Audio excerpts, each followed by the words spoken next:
সুপ্রিয় দর্শক শ্রোতা, ভিলেজ কোর্ট বা গ্রাম আদালতের নাম আমরা শুনেছি কম বেশি অনেকেই, কিন্তু কোন কোন মামলার বিচার হয় এই গ্রাম আদালতে সেই সম্পর্কে জানি না আমরা অধিকাংশই। আর এই গুরুত্বপূর্ণ বিষয় সম্পর্কে অবগত করতেই আমরা নির্মাণ করেছি গ্রাম আদালতের এখতিয়ার বিষয়ক এই এপিসোডটি। জানতে হলে আমাদের সঙ্গে থাকুন পুরোটা সময়। দেশের প্রতিটি ইউনিয়ন এলাকায় কতিপয় বিরোধ ও বিবাদের সহজ ও দ্রুত নিষ্পত্তির লক্ষ্যে ২০০৬ সালে প্রণয়ন করা হয় গ্রাম আদালত আইন।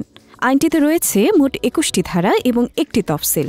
গ্রাম আদালত কর্তৃক বিচার্য মামলা শিরোনামে আইনটির ৩ ধারায় বলা হয়েছে, ফৌজদারি কার্যবিধি এবং দেওয়ানি কার্যবিধিতে যা কিছুই থাকুক না কেন, আইনটির তফসিলে বর্ণিত ফৌজদারি এবং দেওয়ানি মামলাগুলো গ্রাম আদালত কর্তৃক বিচারযোগ্য হবে এবং কোনো ফৌজদারি বা দেওয়ানি আদালতের অনুরূপ কোনো মামলার বিচার করার এখতিয়ার থাকবে না। তার মানে হচ্ছে, আইনটির তফসিলে যে সকল ফৌজদারি ও দেওয়ানি মামলাগুলোর কথা বলা হয়েছে সেগুলো বিচার করার একচ্ছত্র এখতিয়ার হচ্ছে গ্রাম আদালতের। গ্রাম আদালত মানে আইনটির ৫ ধারায় বর্ণিত ইউনিয়ন পরিষদ চেয়ারম্যানের নেতৃত্বে গঠিত ৫ সদস্য বিশিষ্ট আদালত। এবার যাওয়া যাক আইনটির তফসিলে। তফসিলে রয়েছে দুটো অংশ। প্রথম অংশে উল্লেখ করা হয়েছে ফৌজদারি মামলাসমূহ সম্পর্কে, আর দ্বিতীয় অংশে উল্লেখ করা হয়েছে দেওয়ানি মামলাসমূহ সম্পর্কে। ফৌজদারি মামলাসমূহ শিরোনামে তফসিলটির প্রথম অংশ এ ১৮৭২ সালের দণ্ডবিধির মোট ২৬টি অপরাধের উল্লেখ করা হয়েছে, যেগুলো হল সর্বোচ্চ ১০ জনের বেআইনি সমাবেশে যোগদান, ধারা ১৪৩; সর্বোচ্চ ১০ জনের বেআইনি সমাবেশ কর্তৃক দাঙ্গা অনুষ্ঠান, ধারা ১৪৭; ২ বা ততোধিক ব্যক্তি কর্তৃক প্রকাশ্য স্থানে ঝগড়া বা মারামারি করা, ধারা ১৬০; কাউকে স্বেচ্ছায় আঘাত দান, ধারা ৩২৩; গুরুতর ও আকস্মিকভাবে উত্তেজিত হয়ে উত্তেজনাকারীকে স্বেচ্ছায় আঘাত দান, ধারা ৩৩৪; কোনো ব্যক্তিকে তার চলাচলের পথে অবৈধভাবে বাধা দান, ধারা ৩৪১; অবৈধ বাধাদানের মাধ্যমে কোনো ব্যক্তিকে অবরোধ করে রাখা, ধারা ৩৪২; আক্রমণ বা অপরাধমূলক বল প্রয়োগ করা, ধারা ৩৫২; গুরুতর ও আকস্মিকভাবে উত্তেজিত হয়ে উত্তেজনাকারীকে আক্রমণ বা বল প্রয়োগ করা, ধারা ৩৫৮; সর্বোচ্চ ৩ লাখ টাকা মূল্যের গবাদি পশু বা অন্য কোনো সম্পত্তি চুরি, ধারা ৩৭৯; বসতঘর হতে সর্বোচ্চ ৩ লাখ টাকা মূল্যের গবাদি পশু বা অন্য কোনো সম্পত্তি চুরি, ধারা ৩৮০; কর্মচারী কর্তৃক সর্বোচ্চ ৩ লাখ টাকা মূল্যের গবাদি পশু বা অন্য কোনো সম্পত্তি চুরি, ধারা ৩৮১; সর্বোচ্চ ৩ লাখ টাকা মূল্যের কোনো অস্থাবর সম্পত্তি অসাধুভাবে আত্মসাৎ, ধারা ৪০৩; অপরাধজনক বিশ্বাসভঙ্গের মাধ্যমে সর্বোচ্চ ৩ লাখ টাকা বা ৩ লাখ টাকা মূল্যের কোনো সম্পত্তি আত্মসাৎ, ধারা ৪০৬; প্রতারণার মাধ্যমে কাউকে সর্বোচ্চ ৩ লাখ টাকা মূল্যের কোনো সম্পত্তি প্রদান বা কোনো কাজ করতে প্ররোচিত করা, ধারা ৪১৭; প্রতারণার মাধ্যমে কাউকে সর্বোচ্চ ৩ লাখ টাকা মূল্যের কোনো সম্পত্তি প্রদান করতে বাধ্য করা কিংবা কোনো মূল্যবান জামানত জাল করতে বা নষ্ট করতে প্ররোচিত করা, ধারা ৪২০; কোনো সম্পত্তি নষ্ট করা বা সম্পত্তির ক্ষতি সাধন, ধারা ৪২৬; সর্বোচ্চ ৩ লাখ টাকা মূল্যের কোনো সম্পত্তি নষ্ট বা সম্পত্তির ক্ষতি সাধন,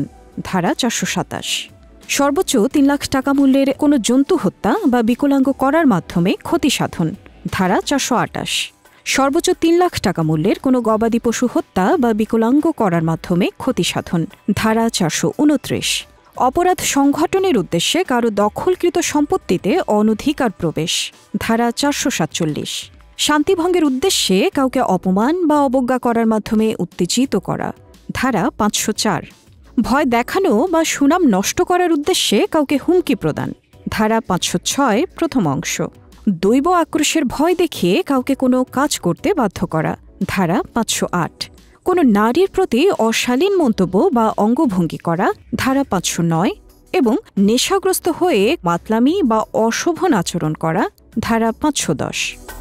এই হচ্ছে পেনাল কোড বা দণ্ডবিধিতে বর্ণিত ২৬টি ফৌজদারি অপরাধ, যেগুলোর বিচার হয় গ্রাম আদালতে। উল্লেখ্য যে এই ২৬টি অপরাধ সংঘটনের চেষ্টা করা বা সংঘটনের সহায়তা প্রদান করার অপরাধেও বিচার হয় গ্রাম আদালতে।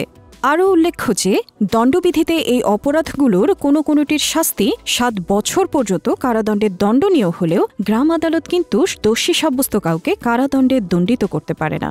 কেননা আইনটির ৭ ধারায় বলা হয়েছে গ্রাম আদালত এই সকল অপরাধের ক্ষেত্রে কেবলমাত্র দোষী সাব্যস্ত ব্যক্তিকে ৩ লাখ টাকা পর্যন্ত যে কোনো পরিমাণ ক্ষতিপূরণ প্রদানের আদেশ দিতে পারে। এবার আমরা তফসিলটির দ্বিতীয় অংশ থেকে জেনে নিচ্ছি কোন কোন দেওয়ানি মামলাগুলোর বিচার হয় গ্রাম আদালতে। মোট ৭ প্রকার দেওয়ানি মামলার বিচার হয় গ্রাম আদালতে, যথা কোনো চুক্তি, রসিদ বা অন্য কোনো দলিল মূল্যে প্রাপ্ত অর্থ আদায়ের মামলা, কোনো অস্থাবর সম্পত্তি পুনরুদ্ধার বা উক্ত সম্পত্তির মূল্য আদায়ের মামলা, স্থাবর সম্পত্তি বেদখল হওয়ার ১ বছরের মধ্যে উক্ত সম্পত্তির দখল পুনরুদ্ধারের মামলা, কোনো অস্থাবর সম্পত্তির জবরদখল বা ক্ষতির জন্য ক্ষতিপূরণ আদায়ের জন্য মামলা, গবাদি পশু অনধিকার প্রবেশের কারণে ক্ষতিপূরণের মামলা, কৃষি শ্রমিকদের পরিশোধ্য মজুরি ও ক্ষতিপূরণ আদায়ের মামলা এবং কোনো স্ত্রী কর্তৃক তার বকেয়া ভরণপোষণ আদায়ের মামলা। এই হচ্ছে ৭ প্রকারের দেওয়ানি মামলা যেগুলোর বিচার হয় গ্রাম আদালতে। তবে এখানে উল্লেখ্য যে এই ৭টি বিষয়ের ক্ষেত্রে দাবিকৃত অর্থের পরিমাণ অথবা স্থাবর বা অস্থাবর সম্পত্তির মূল্য অথবা বকেয়া ভরণপোষণের পরিমাণ সর্বোচ্চ ৩ লাখ টাকা হলেই কেবলমাত্র সেই সকল দেওয়ানি মামলাগুলোর বিচার হবে গ্রাম আদালতে।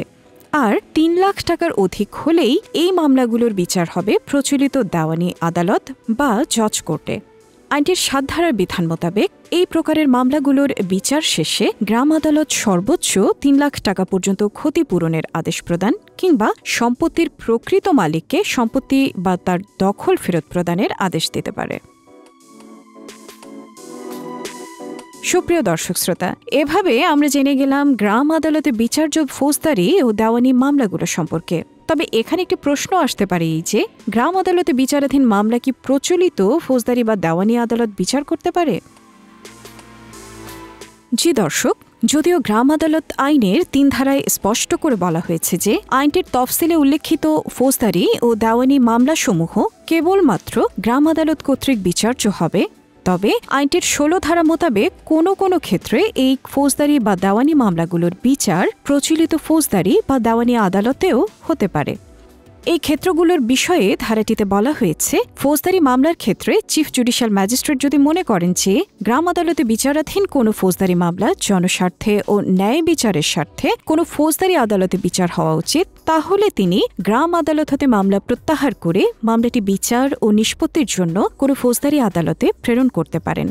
ঠিক একইভাবে জেলা জজ জনস্বার্থে ও ন্যায় বিচারের স্বার্থে গ্রাম আদালতে বিচারাধীন কোনো দেওয়ানি মামলা প্রত্যাহার করে কোনো উপযুক্ত আদালতে বিচার ও নিষ্পত্তির জন্য প্রেরণ করতে পারেন।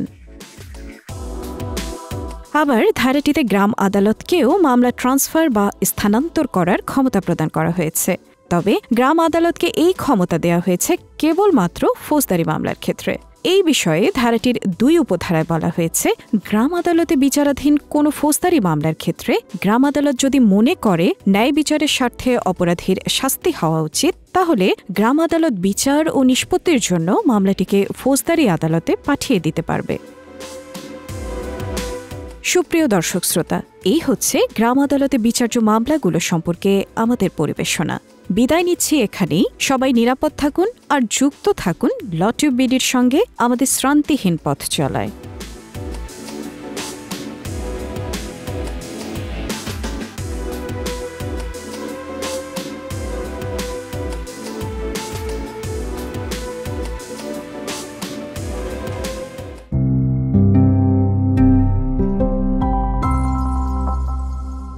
LawTube PD, let our experience be your guide.